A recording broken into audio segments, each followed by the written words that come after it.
So the City of Sydney strongly opposes WestConnex. It has become Australia's most expensive toll road project. The estimated cost now is $16.8 billion. But as we outlined in our submission, the overall cost of all the proposed roads is likely to be in the range of $40 to $50 billion. This makes it one of the most expensive collections of road projects ever undertaken in the world. And it is being built beyond the scrutiny of Parliament, of ICAC or the public.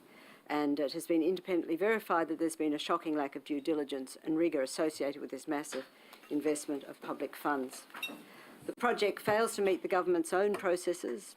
Contracts for the first two stages were entered into before planning approval was given, exposing taxpayers to unnecessary risk and producing poor design outcomes for the community. As a key driver of the national economy, the area covered by the City of Sydney is vital to Australia's future and the future of New South Wales. The city economy now totals approximately $125 billion, or almost a quarter of the entire New South Wales economy. Independent analysis suggests that the City of Sydney economy, together with the CBDs of Melbourne and Brisbane, are contributing more than 10% to Australia's current economic growth.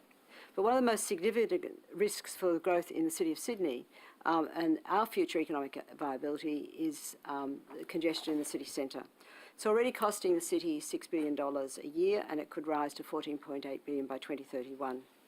WestConnex will dramatically increase congestion by bringing 120,000 vehicles daily through the St Peters interchange, after which they'll flow out onto the already gridlocked inner city streets in the most densely populated neighbourhoods in Australia.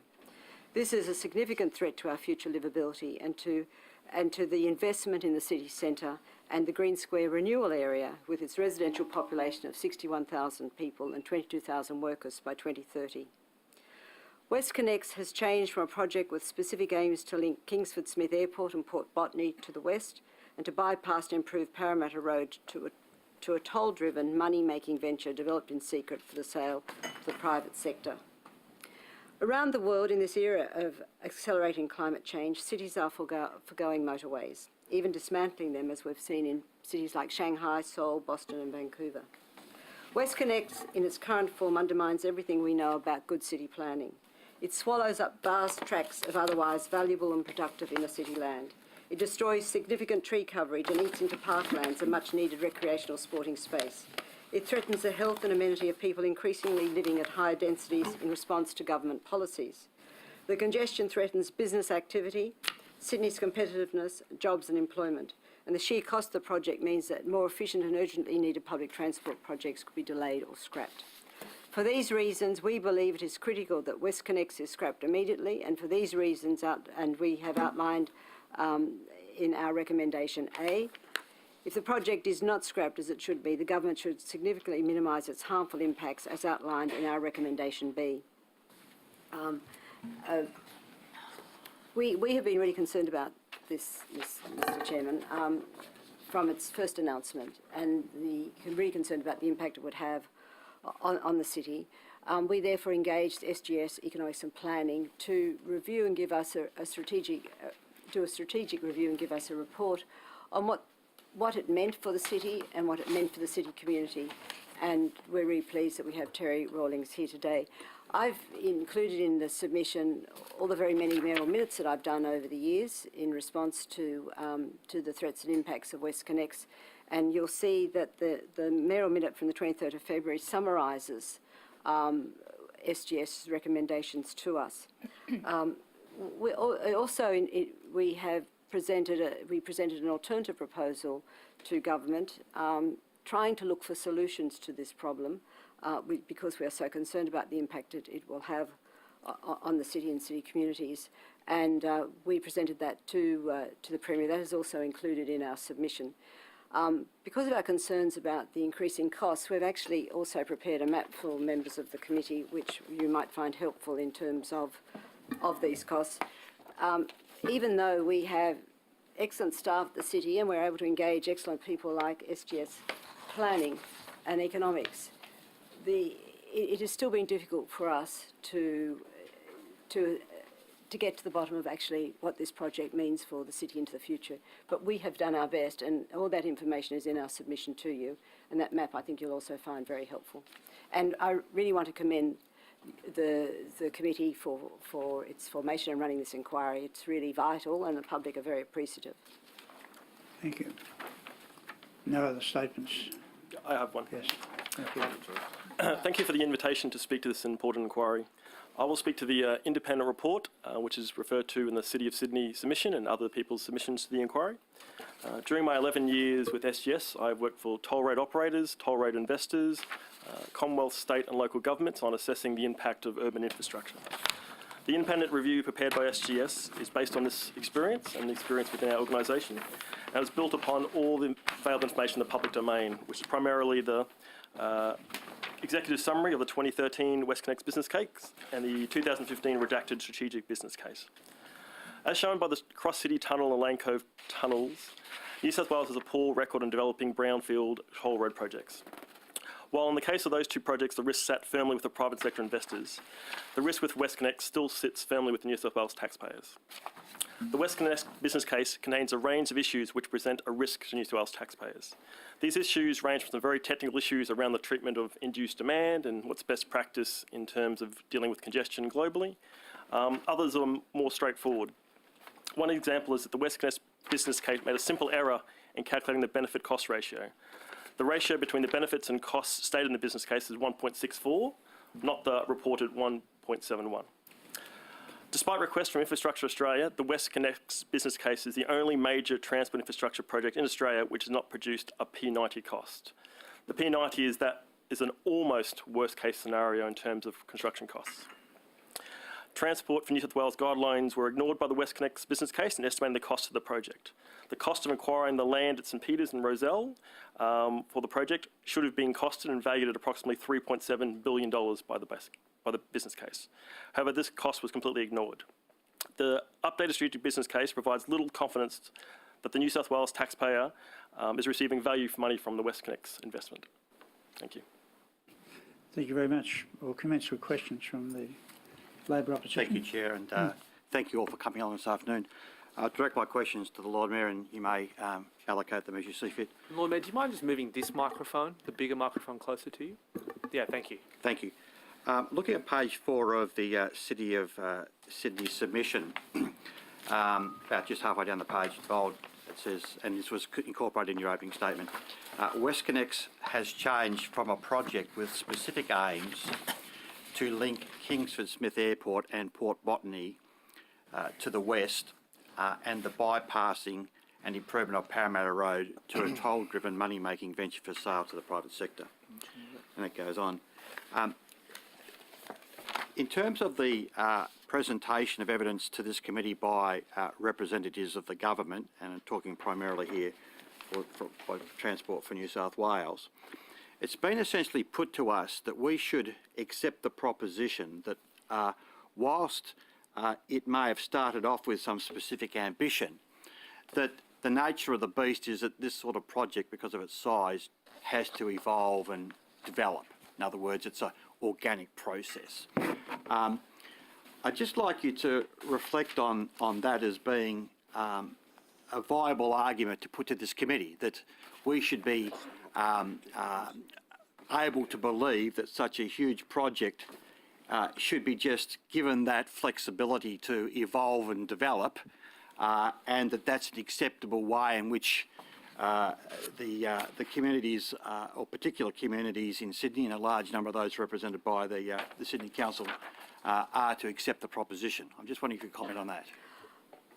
Could I respond by asking a question? What did they say it's evolved into? Because what we have been able to assume it's evolved into is, as I said, a toll-driven money-making venture developed in secret to the private sector, because that's what it now appears to be. It did start off as a project that was about getting freight to the port and to the airport, and a corollary to that was going to be the improvement of Parramatta Road. We know Parramatta Road is now going to get an increase of about 24% of traffic, not a decrease, and there certainly won't be any improvements there. And we know that the project is not going to the port or the airport; it's arriving at St Peters, which is, you know, a residential parkland precinct. And we've had a subsequent announcement that there will be work done to take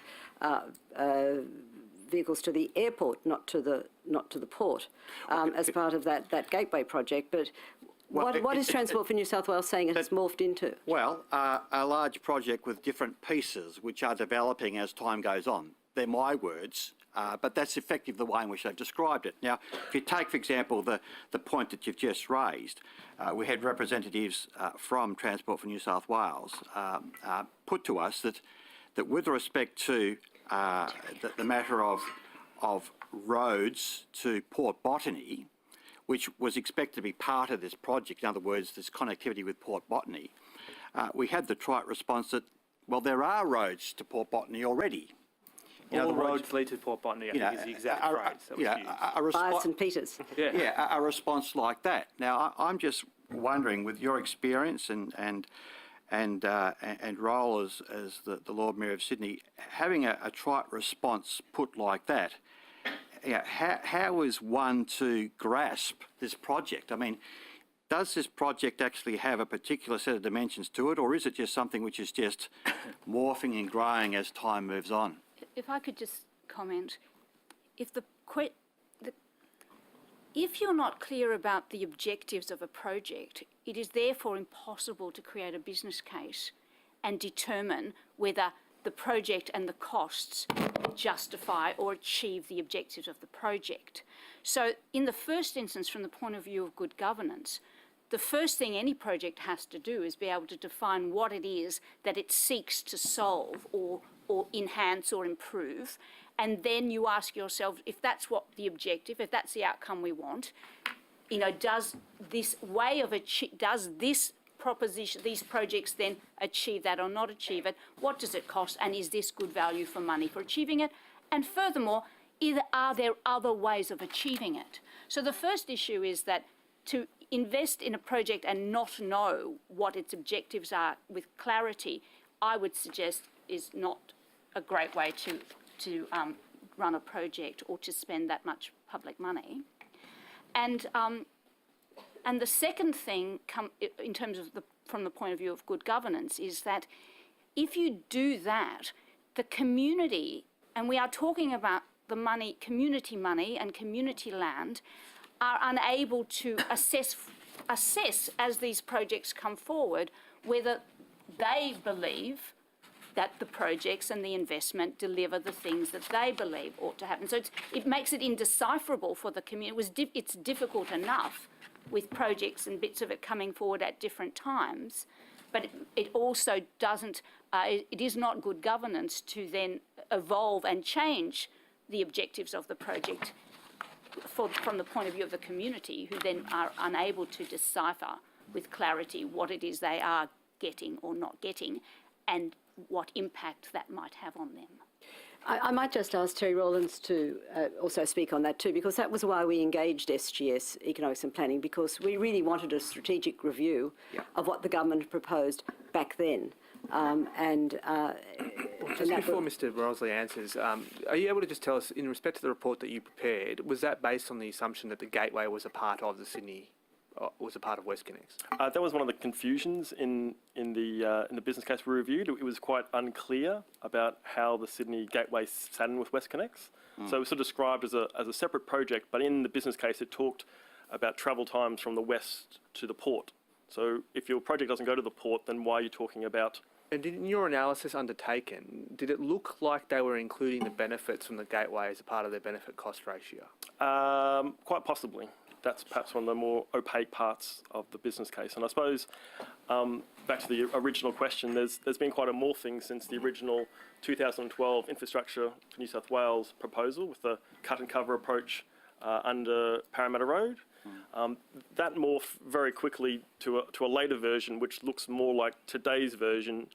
Right, look into a similar version of today's version, but not today's version, which underwent a range of other changes. So it would be nice to understand for New South Wales taxpayers about what was it about that Infrastructure New South Wales 2012 alignment, what was wrong with that, and how is this, the one proposed in the business case, better, and how is it different and better to the one being proposed today? And just for a bit of best practice, in Victoria with the East-West link, which has some similarities to WestConnex, that was assessed originally in a bundle of 4 options. And one was around, can you solve the congestion problems in Sydney from a road link, a rail link, truck action plans. All 4 sort of options are put together and say, okay, of the different combinations, which one gives us the best assessment? Your Worship, the cost of integration works for the City of Sydney. Do you have an estimate as to how much money the City of Sydney is going to have to spend out of its own budget for local roads to be able to join the network that's now being proposed? It's even been difficult to get information about that. In fact, we've been told by RMS to sort of suck and see what the impacts are going to be after the traffic starts coming off St Peter's interchange, and then we'll perhaps be able to assess what you need to do. So how can the city do its capital budgeting if you've got no idea? Well, exactly, and so we didn't accept that. So we have gone ahead and we have engaged consultants. We've done a traffic study for the area that's going to be most seriously impacted immediately, and that's that Alexandria area, because people in Alexandria are quite alarmed about 120,000 vehicles, as are we all. And so we have done that work, and we're about to take that to the community. But then we're going to have to get RMS to agree to the changes we want to make to that neighbourhood to minimise the destructive impacts that WestConnex is going to have on the community once that traffic starts pouring off. But do you have an estimate cost that you can share with us now as to how much you think it's going to cost? Because Inner West Council told us they're putting aside $30 million for integration works. So it'll be in the millions, but I don't have an exact figure on that. Can I just ask you very quickly, moving on, green space, loss of green space. I noticed that, for example, the City of Sydney rebuilt Sydney Park, which my child loves, but the bottom of it's now missing because it's apparently gone over to WestConnex. Is that how much green space has been lost? And insofar as commitments have been made that there'll be new green space coming back to the city, are we meant to assume that it's going to be like for like in quality, or is it the case that we're going to have a bunch of parks next to some motorways? Sydney Park's incredibly important, not only to, that 61,000 people that will be moving into Green Square and the people living in high densities in Alexandria. It is the highest density place in Australia. It's incredibly important. And over the last 14 years, we've spent $23 million on that park, and it is a beautiful park. But it's not only servicing the people of the city of Sydney. You just have to look over the way and you see that incredibly dense development that's happened in Mascot in recent years. It's their park too. But, once the WestConnex interchange is constructed, we're looking at it covering 27 hectares. It'll be 27 hectares, a spaghetti junction 38 metres high, traffic travelling at 100 kilometres an hour, 120,000 vehicles a day. That's what's going to happen in that area that we have worked so hard at, creating a livable city. And that's why densities have dramatically increased. That's why more and more people are staying in the city and living there with their families. And this is going to just be devastated by that interchange. And that's what we're so concerned about. So just getting to the facts, we've lost approximately 19,294 square metres of Sydney Park. We've lost 238 trees, including 159 well-established paperbarks, a beautiful avenue of paperbarks down Euston Road. We are, with the road that they're proposing to take off St Peter's and take to Moore Park, to Anzac Parade, which they're calling the Anzac to Moore Park interchange, that's going to mean 10 mature figs planted around 1900 will be threatened next to the Waterloo Oval and Mount Carbon Reserve. I think most people in Sydney would know those trees. They're just stunning, beautiful figs. As well as that, we'd lose 14 mature fig trees and 11 Washington palms planted in the 1920s on South Darling Street near Dacey Avenue, and another 41 mature figs planted in the 1960s along Dacey Avenue. Now, we know the outcry in Sydney about the cutting down of those trees for light rail to go to Kensington, and the devastation that occurred and the anger that occurred. Now, we're looking at that writ large. If that proposal that RMS has put on public exhibition proceeds. Not to mention the fact that when it actually arrives at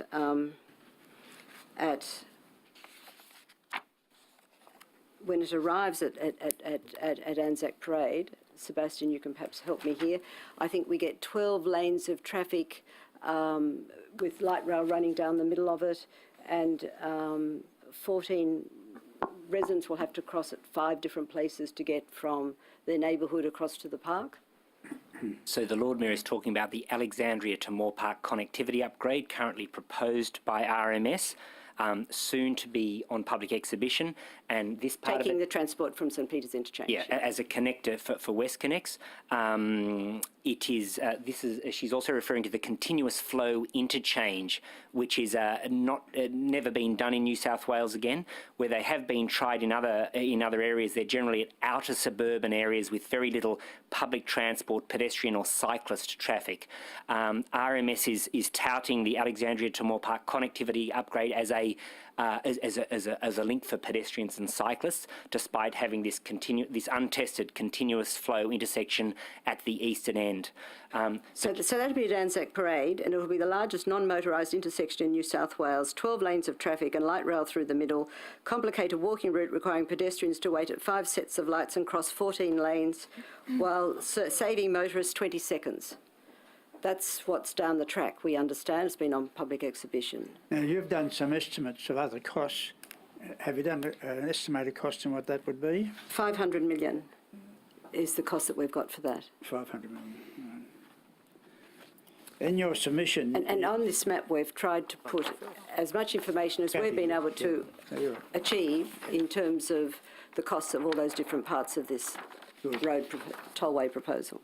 We'll move to Thank you, Kate Chair. Friedman from the Green Party. Thank you for appearing today. Lord Mayor, you were just referring to the costs of the road upgrades that the City of Sydney had to do. Could you take that on notice? I don't think you Yes. committed to do that. Yes. That would be good. Thank you. If we can, because Yes, of course, you it's don't a know novel everything. feast, and it's That's right. been so hard to actually be able to work out what the impacts will be and what we need to do. Understand. Yep. So to the best of your ability, Yes. which I'm sure you'll say when Yes. you provide it.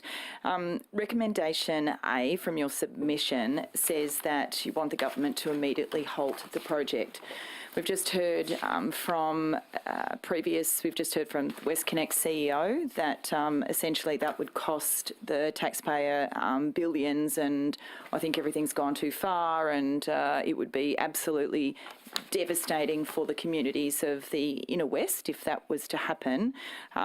What's your view on that? Do you think we could do this, and how have you talked about how you would mitigate the impact so far if it was to be halted at this stage?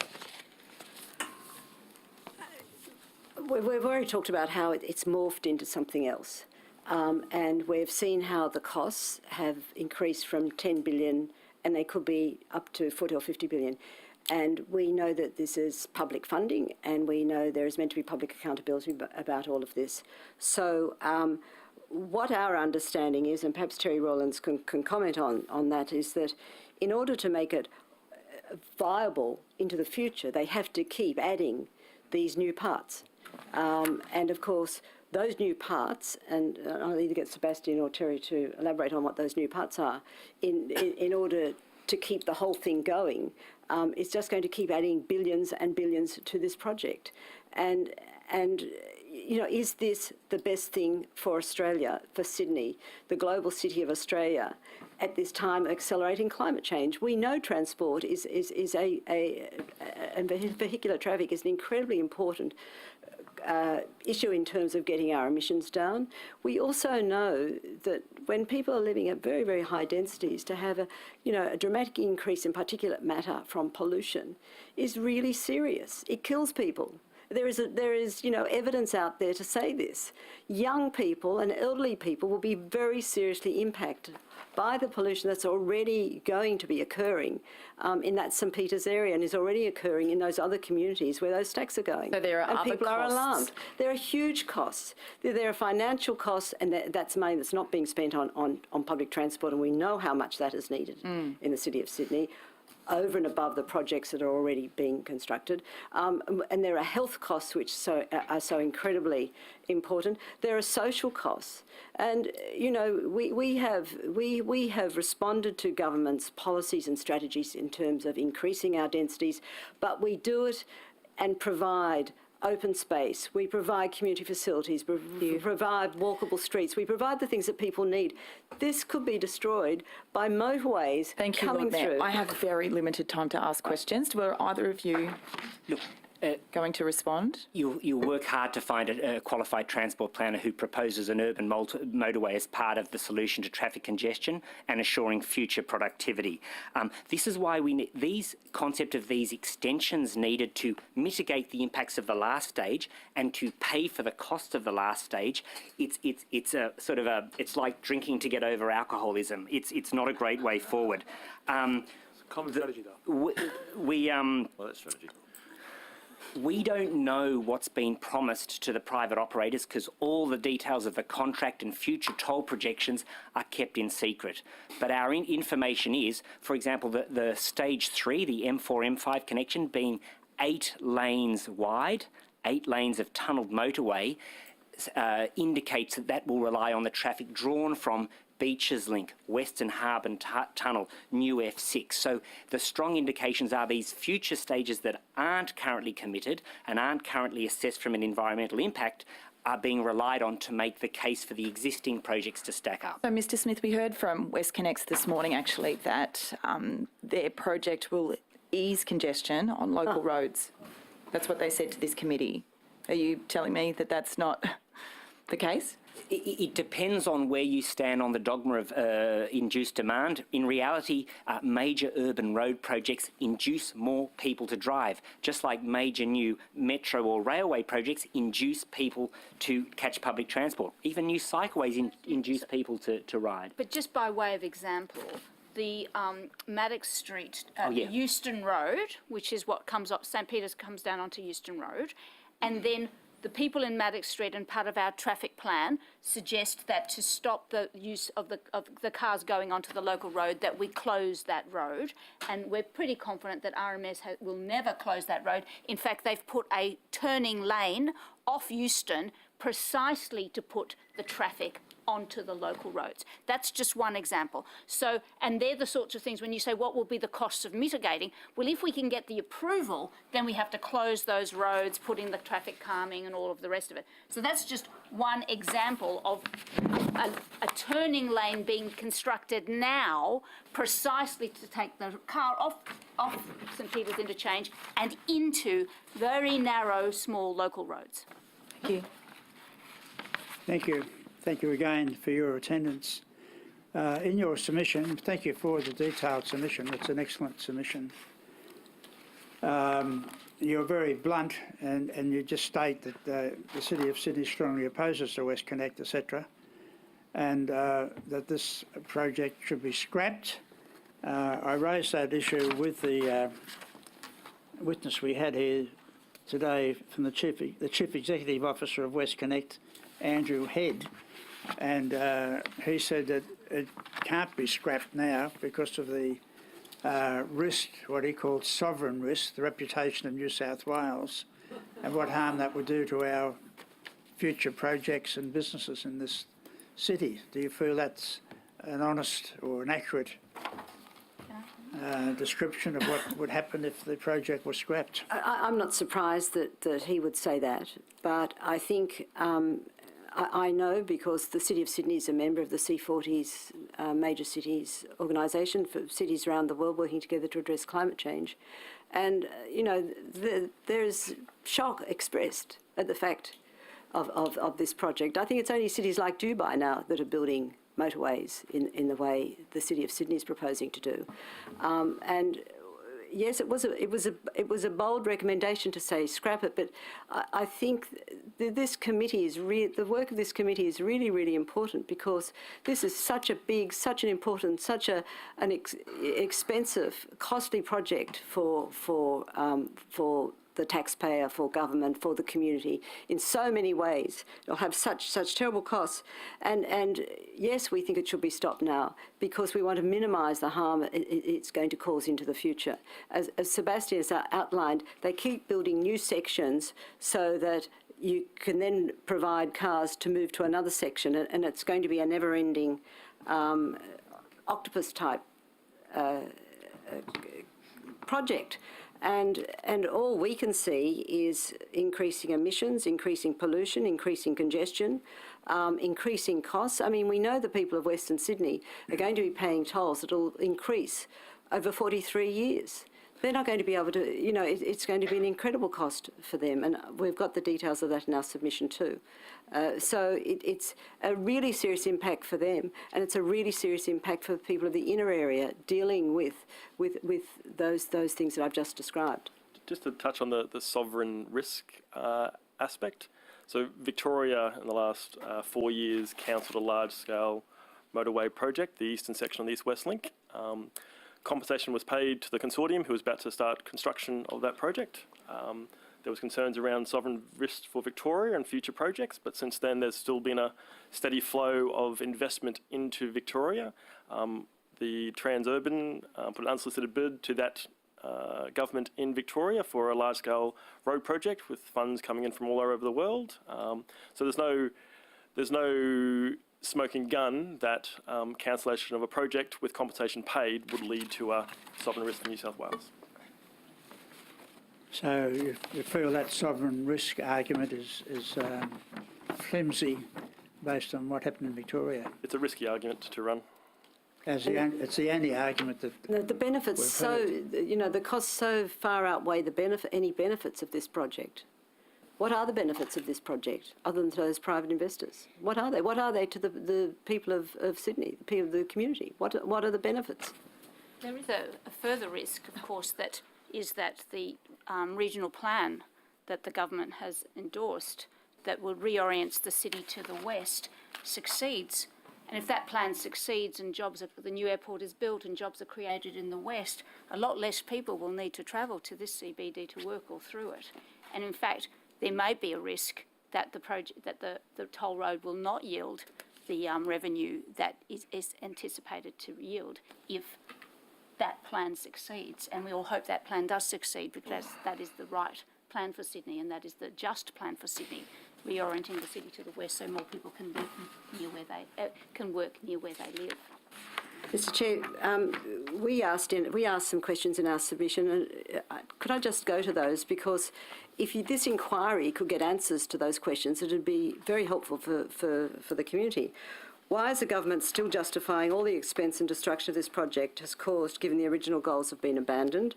Why is the government building a road network of this scale, particularly before they embed their regional plan with their three cities model, which will see more jobs close to where people work? Why isn't planning for the project taking the second airport in the west into consideration? Why hasn't the government exhausted all other means of getting people around first, such as completing the Metro West before deciding the scale of motorway projects? Why would this government risk economic growth by driving more cars into the harbour CBD, the global city, when every plan about the CBD's competitiveness has been working to get cars out? And why would the government risk compromising the future of the city's economy and condemning thousands of people to privatised, unsustainable, expensive and inefficient tolled car travel? I mean, these are questions that I think if this inquiry can get answers to, it would be very helpful. Well, thank you. We're endeavouring to get those answers. We've not been very successful at this stage. But we'll move on to the government members, and they may have the answers. Thank you. Thank you, Lord Mayor, Alan. Clover and Monica, and former colleagues from City of Sydney. Welcome along today. That's nice. Yes, it's all. Because I'm not going to ask nasty questions. But No, there's no but. You have to acknowledge WestConnex in the context of the broader government strategy on transport. It's clearly a combination of both public transport and road solutions. Are you aware of how much this government is investing in the next 4 years in public transport in New South Wales? Yes. So I'm pretty proud of this figure. Yes, and that is trying to do catch-up because of the inaction of previous governments, and I acknowledge that.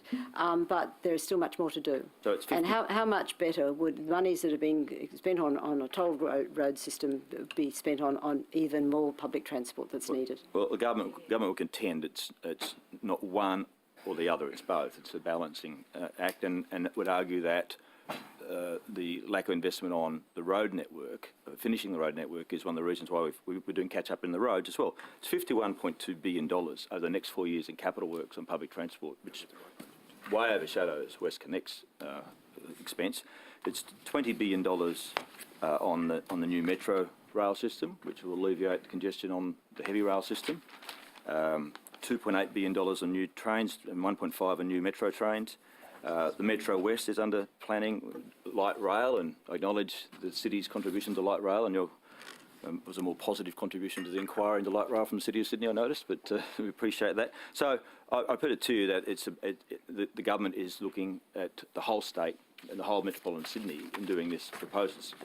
Your interest, with respect, is, of course, the City of Sydney, the CBD, and a fairly limited territory which are residents impacted, and I respect that. But you'd acknowledge that? I acknowledge the government is undertaking a large number of public transport projects. I don't believe that that is going to provide for the needs of the dramatically increasing population of the city, and I think that if the money's being spent on WestConnex could be directed also to public transport, it would be of much greater benefit. I'll turn to your submission. I'm just interested in the, obviously I have a passion about trees and open space. I share Yes. that passion. Yes. And I've asked lots of questions, even of Mr. Head a minute ago, about trees and open space. You know all the work we've done in Sydney Park. Yes, well, I know all about the work in Sydney Park and South Sydney Council and City of Yes. Sydney. Yep. So your image on the front of your presentation, or your submission, I'm just trying to find it now. It's a familiar image to me. I've seen it on brochures and newsletters that the city's put round. It's your interpretation of the St Peter's interchange, I assume. It's not actually. Is it a government image, or is it? No, it's the image of the road network that's proposed, without any embellishment. It's At St Peter's. At St Peter's. Yes. So, in the back, and as I said, it's 27 hectares, Yep. And that's going to be 38 metres high. Yep. And you can, as you are very familiar with Sydney Park, can imagine the very serious impact it's going to have on Sydney Park and on the community. Two-thirds the size of Sydney. it's not. Yes, it's two-thirds the size of Sydney Park. Okay, I've got that. So in the background of that image, you see the lakes at the top of that image. That's Sydney Park, right? Right, Yes. okay. The foreground, which, as you said, is unembellished, where the road comes out and the road network, flyovers and so forth, spread out. That currently is under construction. That was the Dialer Dump tip site. Is that right? Which was the City of Sydney tip 1, so not in your period, but the government acquired and removed asbestos from it because it had illegal asbestos in it. So that area there, whilst it's not A-class open space, it's certainly an improvement to what was there. But you know also, because of your history with South Sydney Council and the city, that Sydney Park, which is a stunning regional park now, was also a city dump. That's right. But because of the work and the remediation that we have done there and the monies we have spent there, we have created a beautiful public space for the community. And given the numbers of people that are living around this community now, not only in our area, but as I said before, in the Mascot area, how much better would this area have been if it had been an extension of Sydney Park? Oh, in an ideal world, one would like that, but it certainly is better than having the tip there that was there. And Well, Sydney Park, of course, was. I think I'd beg to differ, because while the tip's there, it has potential to become, as you know, Shane, all those sites that we have done projects in South Sydney Council, the City of Sydney, have all been contaminated. We've had to do, because the city was, it was an industrial area, and these sites were tip sites. Originally it was a clay quarry that made tiles and bricks for the city. So, this is the city, and so it has to be cleansed, but the potential here would have been for residential with transport, parkland, certainly not as a 1950s Los Angeles-style spaghetti junction that we're seeing there. I want you to clarify the record. Mr. Mookie referred to the bottom half of the Sydney Park being taken over by WestConnex. That's Part. the bottom part. I didn't say half. Well, bottom part. Yeah. That area and the area on the adjoining road, which was assumed to be part of Sydney Park, was in fact an RMS RTA road reserve, which the government took back. That's right. And a lot of trees. Perhaps, my understanding of the figures that I've got is that we have lost 19,294 square metres of Sydney Park, and we've lost 230 trees. I've got that. That would include this As area well that as was those paper government butts. land. No, in fact. that doesn't include the 12 metres on a Euston Road, which already was a future road reserve. And the lower, I think it's Lake 5, is that what Mr Mookie's Yes. talking about? That was on RMS land though? Part is actually part of the road, so, Yeah, part of the park. So there has been compulsory acquisition under leasehold Yeah. from RMS And road reserve. for part of the park. Do you know if this new open For space... part of the park. Yeah, this new open space, whether or not you like it, is going to be transferred to the ownership of the City of Sydney after the completion of WestConnex? The 14 hectares has been quoted in previous news releases. That includes everything under the Spaghetti Junction.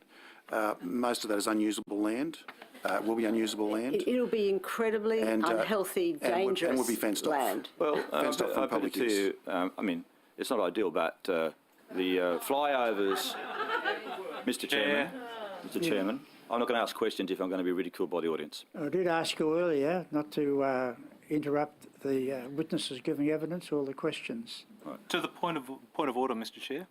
How many more interruptions are you going to allow before you'll clear the gallery? So, I haven't made a list of them. I just put to you that the flyovers over Darling Harbour still allow for quite an interesting public space in Darling Harbour. The rail line over Woolloomooloo still allows, and the city has done a lot of work there, interesting public space there. It's not the end of the world, that's all I'm putting to you. I want to move on to something else. Lord Mayor. Can I just respond? Yep, of What course. we're looking at here, which is 27 hectares, is not just a rail line like Woolloomooloo or one line like Darling Harbour. This is a huge area carrying, polluting trucks and cars right in the heart of the city adjacent to this incredibly important parkland. That's what we're looking at here. I don't think you can compare it with those other examples. In your recommendation B on page 5, you recommend, and I mean, if this inquiry can do anything, it can try to give some guidance to government about improving the outcome for residents. That's in recommendation B. Yeah. So you've got a recommendation here: Roads and Maritime Service commit to community consultation and funding of local traffic mitigation measures along the route of the reduced stage 3, and so forth. You and I both got experience of the cross-city tunnel and the Eastern Distributor and the impacts on the local street network. Relay to us how that was done in terms of the street. There's a lot of street changes made on the local street network to stop rat runners and just to reduce and to give an amenity return for what was a big disruption to the communities at the time. Back to your days as member for Bly. Do you want to tell us about how that Well, worked? particularly the Eastern Distributor. There were regular weekly meetings with government representatives. Chesterman was the consultant doing the work for the then government, and as a result of the distributor going through South Downing Street, areas of it were lowered. There was a substantial tree planting. Whilst we lost a part of of Moore Park, we got substantial planting in the park. We were able to ensure that Crown Street and Burke Street became two-way, and we had 40 Ks introduced into the neighbourhood. So yes, we achieved a great deal over a period of time with government representatives working closely with the community. That has not happened now at all. There's been no consultation, and it's chalk and cheese difference in terms of getting outcomes of benefit for the community compared with the work with the Eastern Distributor. Well, I think I'm very interested in that observation. But we have of yours. listed here, if we believe it should be stopped, and we've said that, Okay. and we've said that if it can't be, these are the things that you Well, need that's what to I do. wanted to look at. And I mean, over the last, we've had 2 days of hearings and heard from resident groups from across. 3 days. Today's the 3rd, isn't it? Yep. Yeah. Well, I mean 2 days up to today. From resident groups from all over area, not just in the city. And a common theme is that they're concerned around what will be left, the local mitigation, the local benefits. So I'd be keen to emphasise that. So are you saying on oath that there is no consultation with the developers about mitigation for local streets or any public benefit as a result of the construction? And or with the government, not just the developers. Or government's the same. No, it's not. What I can say on oath is that the approach is quite different. City staff have had some meetings,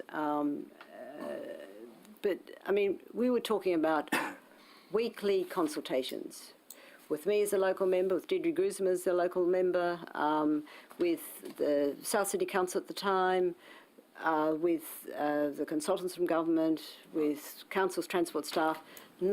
That approach has not happened here. All right, I appreciate that. Mr. Chair, one question. No, to it's okay. Dr. Phelps. sorry, just as a We're out of follow-up.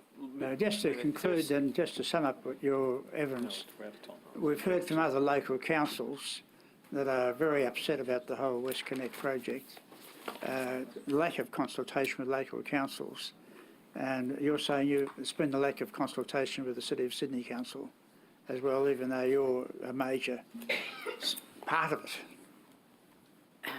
Probably the largest part. I want to be quite clear about this.